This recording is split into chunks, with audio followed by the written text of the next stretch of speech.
Раньше я думал, что благодарность Богу – это при обращении к Нему говорить спасибо, например, в молитве. А сейчас я понял, что настоящая благодарность Богу – это наша радость. Находиться в радости. И много раз слышал от других верующих людей. Я все делаю, молюсь, читаю, благодарю, хожу в церковь, но ничего не происходит.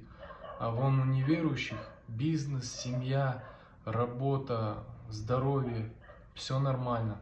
В чем дело? И я понял, что эти неверующие люди, они искренне радуются тому, что имеют, что у них есть. И Бог не бухгалтер, Он не начисляет бонусы, Он смотрит на чистоту сердца, на искренность. И нужно радоваться всем разумением, вот как они всей своей крепостью, всеми силами души радуются искренне на самом деле, не ожидая ничего получить от Бога.